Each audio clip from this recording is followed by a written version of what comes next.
Morning guys, welcome back to our video on our little vignette here on the Brummbar. Dave's been progressing along here. He's added the track and what have you, and so what I've done is I've made it fit onto our little stretcher that's buried under all this rubble, and as you can see it fits perfect, leans perfect, and there's no need for Dave to have adjusted the suspension to do so. So it just, like I say, it's been sitting on that little stretcher that we made on our last video, and so now we're getting a visual on how it fits, how this lamppost fits into the whole bit of the vignette. I think I'm just going to add one figure, probably a crew standing out here.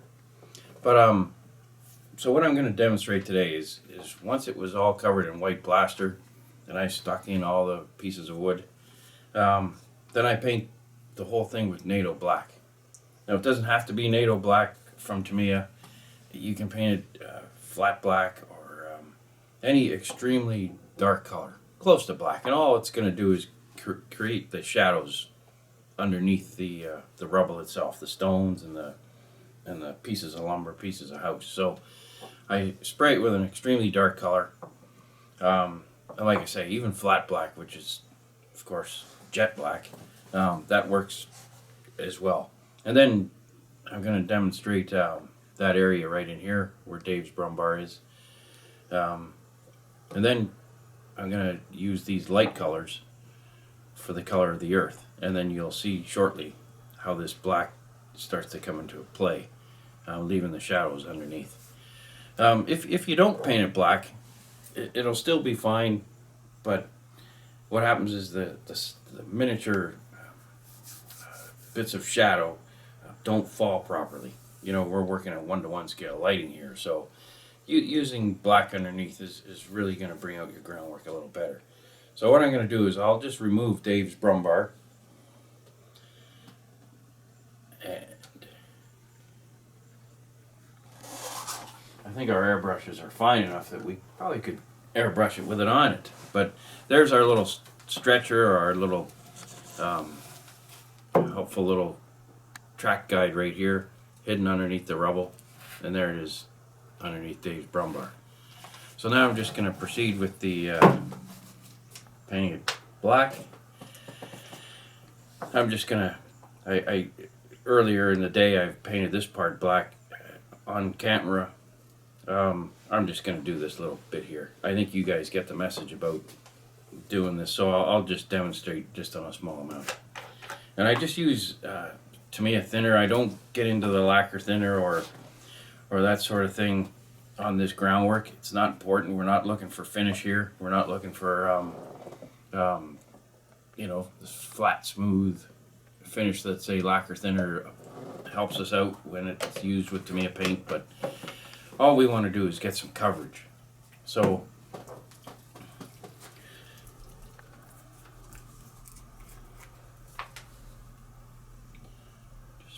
paint a little bit. There's a lot of ish here. I have no idea what our percentage is. I was shooting for 50-50 in our airbrush, and hopefully that's what that ratio will be. And there's just a little section right in here that I'm going to paint. All this, like I say, has been done off camera. I'll just paint that section black, and then we'll move on to getting some of the groundwork colors in.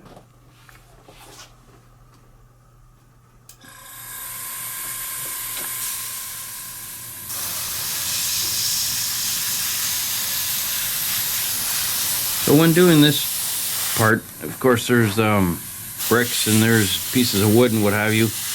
Don't worry about overspray, just because you're going to individually hand paint all that stuff anyway.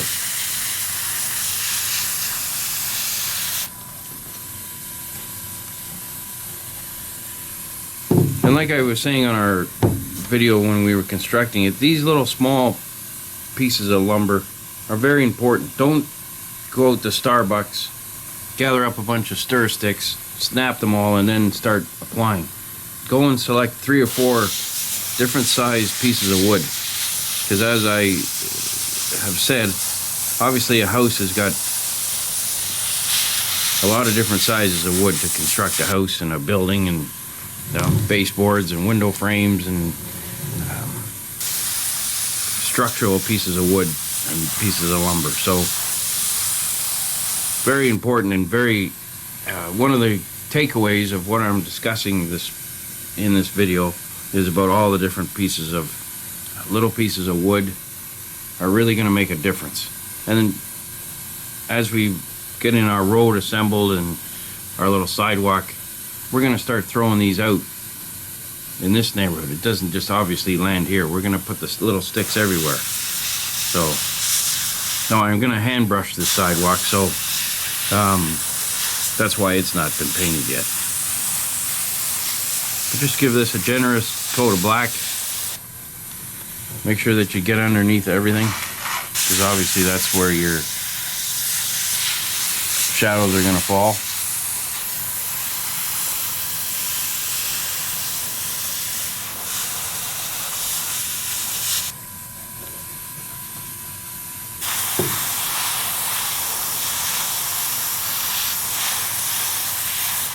Make sure you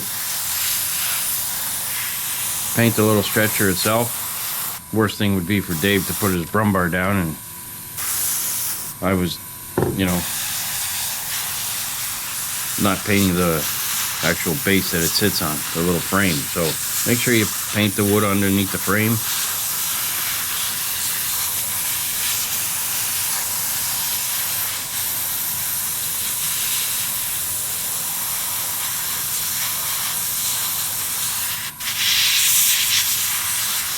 Alright, so that's our base coat. It's almost like when the guys pre-shade their tanks themselves. Well, what we're doing basically is pre-shading the groundwork. And like I say, don't worry about the fact that you've painted over the lumber all black and everything, because those are going to get their own individual coats of paint and make pigments and all that sort of stuff. So don't worry the fact that half this lumber now looks like it's been cooked in a fire, because that'll all come back to us. Now if you're going to do some load-bearing pieces of lumber, big huge logs and construction lumber, you can actually burn it underneath a candle and get that nice effect of that crispiness that would happen in a real piece, in a real fire, in a battlefield setting. So there's also that sort of thing, and maybe on our next video I'll burn and paint some lumber, and I can show you how to do that too. But in general, when these things explode, of course there's not a lot of fire involved. This is a Brummbar going through the side of a small building, so fire probably isn't something that he wants to run into either. It's just a fear factor.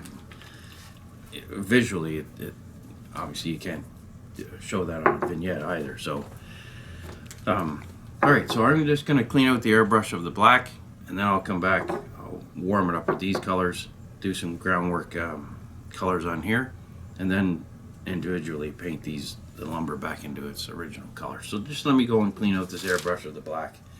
I shall return in a second. Okay, so I've loaded up the airbrush with Tamiya XF57, thinned down about 50-50, and now I'm going to start to put the groundwork colors on. And there'll be a series of colors. I'm certainly not going to do this whole base on camera. I'm going to do a small little section right here, pardon me, moving forward. And then we've talked about painting sidewalks before in other videos, but I'm going to touch on that on our next video. So, and the lamppost in the street, and so let's carry on.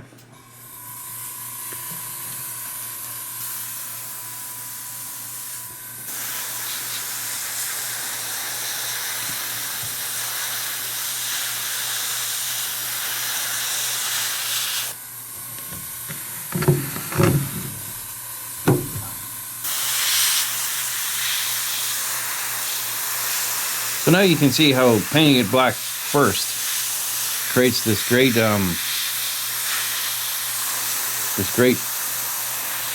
miniature shadow. And I'm just painting the groundwork here, but you can see how now it's starting, and I've only had the airbrush on 30 seconds, and you can see how the groundwork is now coming alive. And don't worry if these are loosely fitting and they fly off. We can just white glue them back on again. But you can see, if we zero in on that, how easy it has been to create this shadow, or the effect of the black underneath creating the shadow. And if we get amongst all the groundwork in here, don't go too heavy spraying this beige. Just let sunlight do its job.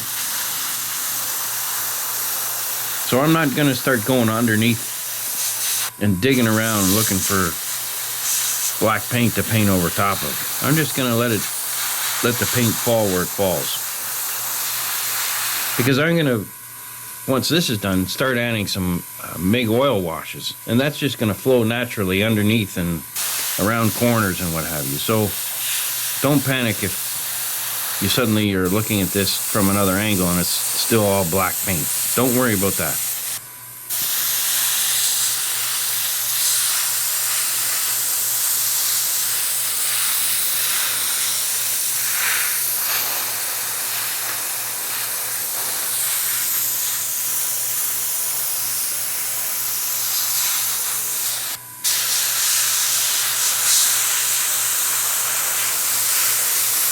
Alright, so I'm just going to turn the base around and get the other angle.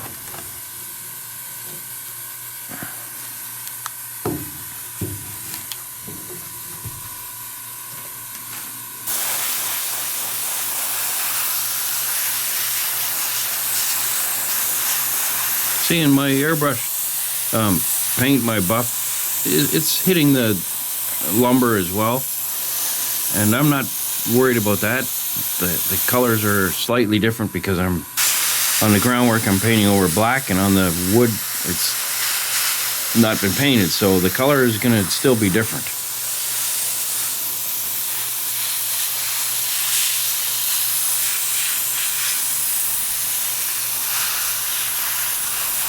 And also, to add the color, once the Brummbar is here, and Dave's probably added pastel colors, pigment colors to match groundwork and things. So my final touch on this groundwork will be taking some of the colors from the Brummbar and dabbing them here and there on the groundwork, just to tie in that, harmonize it a little bit, marriage it up. So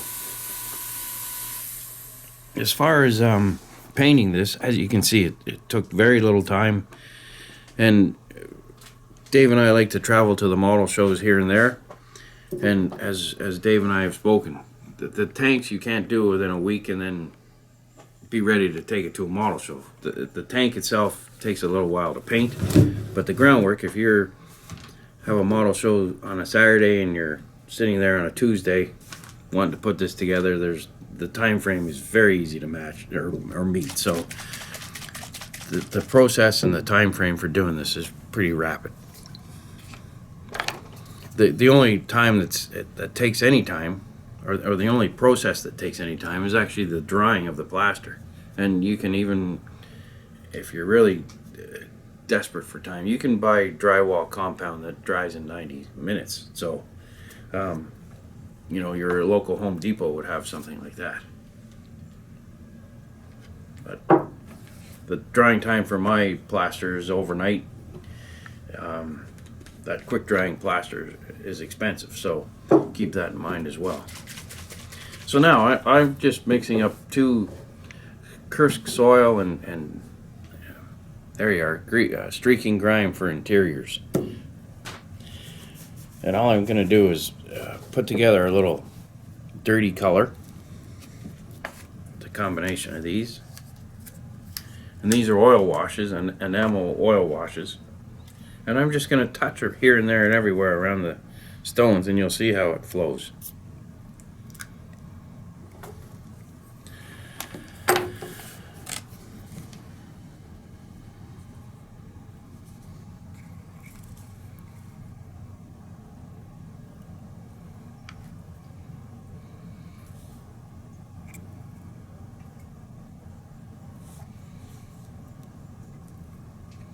And all you're doing is just altering the color slightly in the groundwork itself, because as you can imagine, a building that's been knocked down by a tank, there's going to be all kinds of fluids and, you know, drain pipes going and all that sort of plumbing and all the things that are in a building, all busting loose. So, you know, all back then they certainly had huge oil tanks, and for heating and what have you. So all those things can be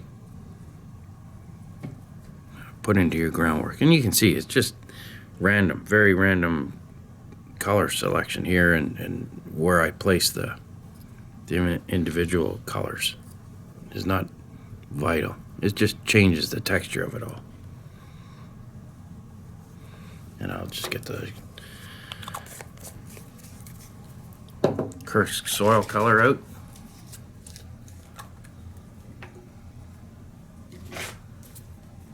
And I'm just going to go through the same process.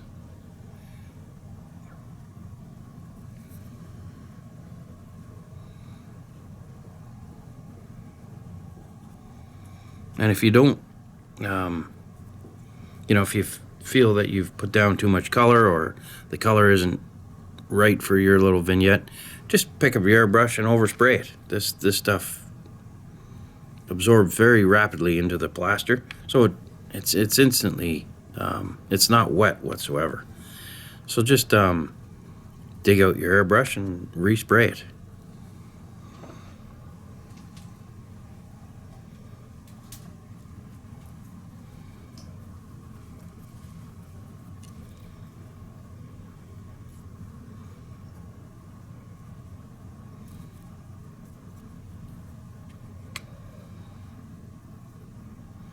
And don't, for economical reasons, don't get odorless thinner and all that sort of stuff to move this around. Just use inexpensive Humbrol, or, you know, I just use the Humbrol right here, which is, you know, it's a little less money than, say, odorless thinner. Once again, we're not dealing with fine finishes here. We're dealing with, you know, terrain and what have you. So having the delicate surface is not necessary. So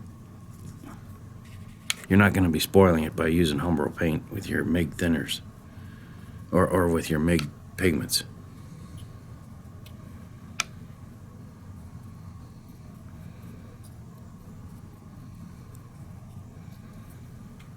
So now if you study this for a minute, and like I say, I'm only, for the sake of the camera work, I'm only doing this area right here. All of this is going to take on the same process. But so then I'm just going to start to touch up some of this lumber. And of course the wood is very absorbent, and it takes on a body of itself too once the MIG thinners are on it. But still, they're gray from when I painted them black. So I'm just going to alter that a little bit.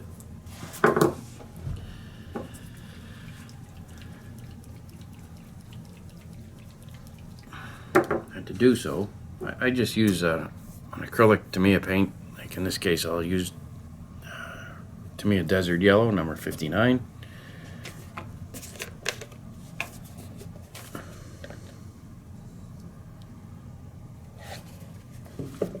And all I'm going to do is bring back some of this lumber to its natural color.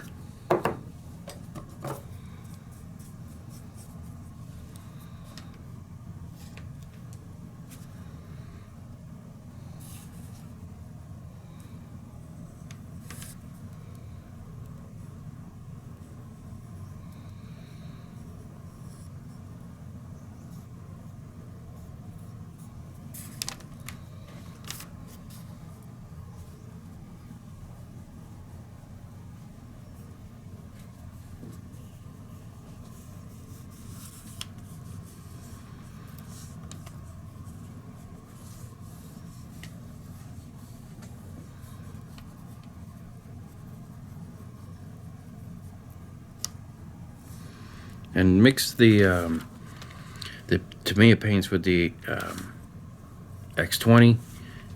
Again, you'll get good mileage out of the paint itself, and it's great that it's very liquidy, so it'll just flow in and out around all the pieces of lumber. So as you can see, it's starting to take shape.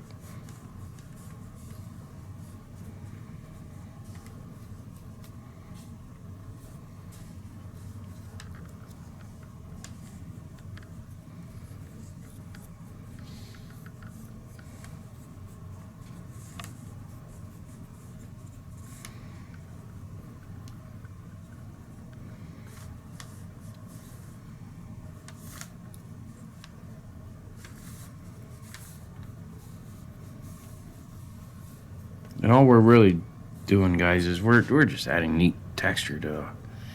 And what I could do to go one step further is to start adding a little white to our color mixture and just highlighting, you know, the ends where it has all splintered and everything, which I'll show you in a moment. And then what you could do once this dries, and this will take a little bit to dry, this will take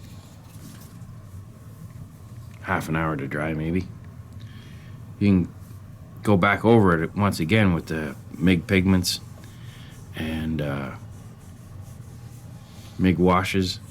Just go right over top of these beams again and give it some more texture. So the diorama, you're just going to follow, the story's going to come, it's going to fall right into place. So some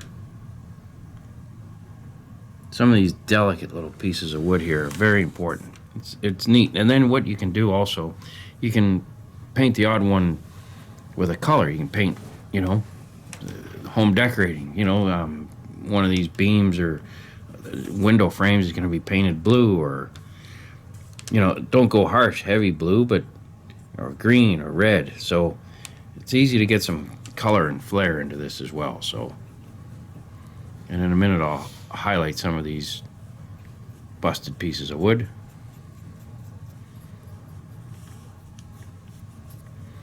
Alright, so let me just go and gather some white paint. We'll mix it with our texture. Now, timeline, as you guys can see, this has come together rather rapidly. And I'm just going to, in the course of the morning, I would say less than an hour, this whole thing is going to be, you know, finished. So the timelines are very fast on this procedure. So, and we'll put Davy's Brummbar back on here for a second.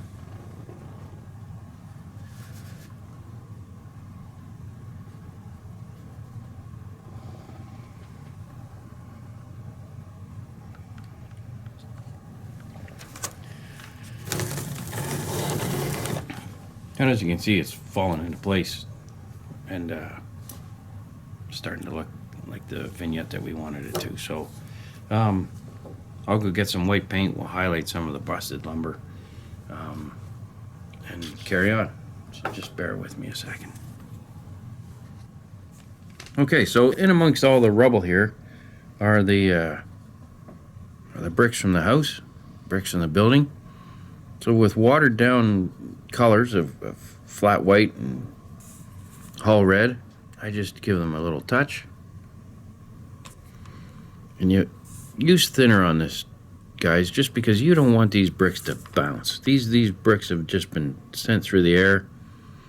There's a lot of dust. You remember the unfortunate plume of dust after 9/11. We've all seen the footage of that. There was dust for hours after that building collapsed. And any building that goes up in smoke, we've all seen CNN of late with the different towns going up in smoke. The dust is flying everywhere. So what happens is the bricks land, and then the dust arrives. So we're going to paint all these bricks the appropriate color, but then we're going to have to come back and dust them up again. So, and we're just going to take a paint pigment and add that little bit of color to the diorama.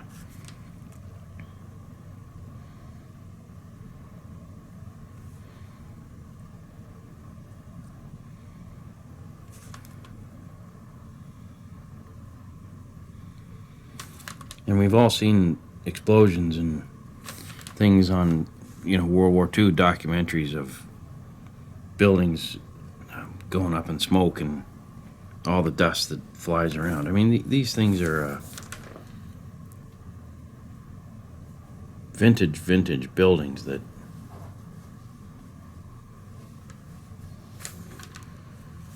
so there's a few bricks. And like I say, use the thinner. Don't use the Hull Red from Tamiya at full strength. Your bricks don't want to make a statement. They just want to be there.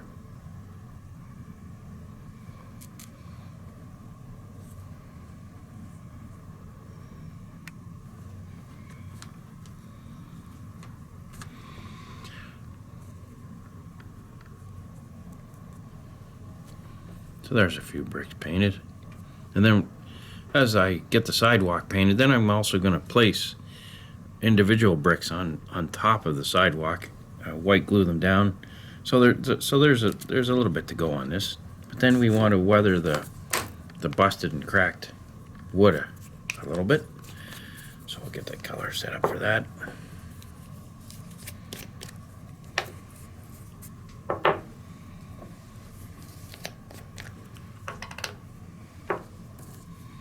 And I use Tamiya colors for this, but you can certainly use Humbrol's a good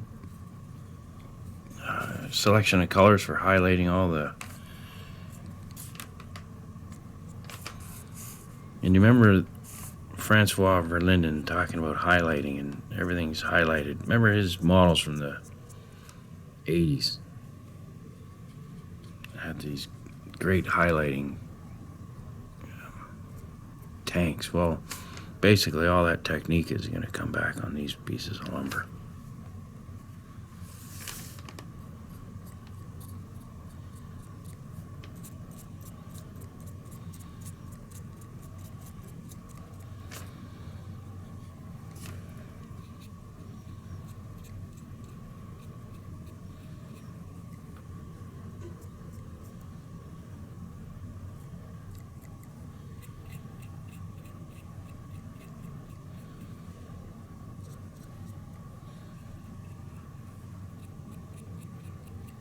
You can use also oil paints for this procedure, whatever you're comfortable with, whatever you're, like I use Tamiya because it flows so well into the pores of this lump, these broken sticks and everything, it just flows right in. So I like to use the water-based colors so that it does flow in. Some of the oil paints are perfect for this, but their ability to flow into the edges of the lumber is not the same. But nevertheless, you can use it. Humbrol and 502 and what have you. It's fine. Like I say, whatever, because as you can see, I'm just touching the edges of these. Whatever paint you're comfortable with is what you're going to use for this job. Also, too, the Tamiya paints are going to dry rather rapidly. Being acrylic, they're not going to stay wet for very long, so you can move on to your next procedure. So once just do the edge a little bit with a white. And again, there's so many pieces of wood and lumber used in a home or a building, so keep in mind that, as I've spoken about, there's lots of different sizes here.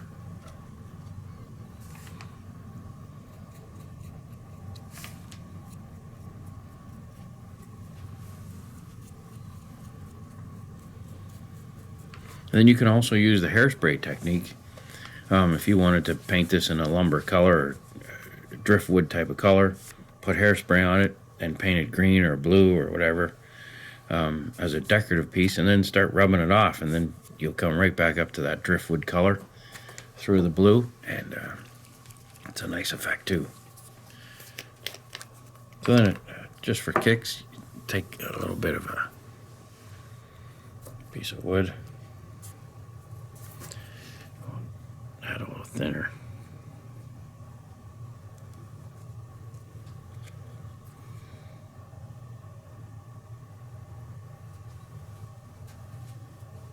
And this is just a little, like I say, a piece of a door frame or what have you, just to change it up a bit color-wise.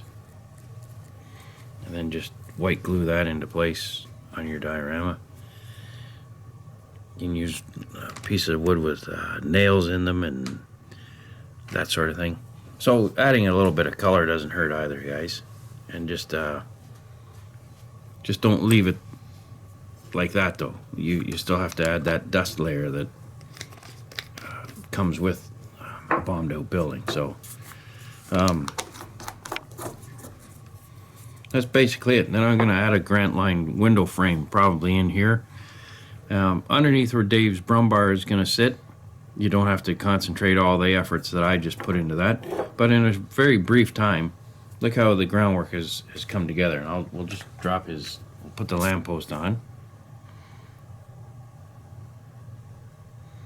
And there's also a shade over the lamp that'll be sitting up here too. This is not 100% the way it's going to be.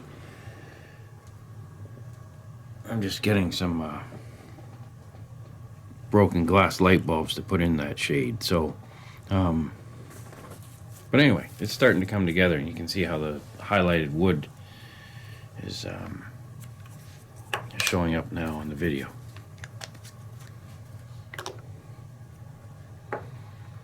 So that's pretty much it. I'm just going to move across the diorama off screen, and next time we're together, I'll talk about painting the sidewalk, the shade, and the lamppost, and getting some glass. Just like I say, I'm looking for some locomotive HO scale light bulbs, which I just want to steal the glass from to put in amongst the shade of this light, just for some shine and texture.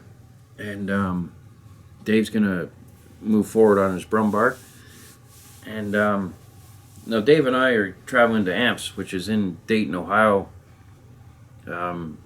later this spring. So we're gonna we're gonna have our vignettes there, at least maybe not this one the way it is, but Dave individually with this Brummbar, and I'm gonna have a vignette there. So, and I think that falls on the May 3rd to 5 weekend, which first weekend in May, and we'll see you there.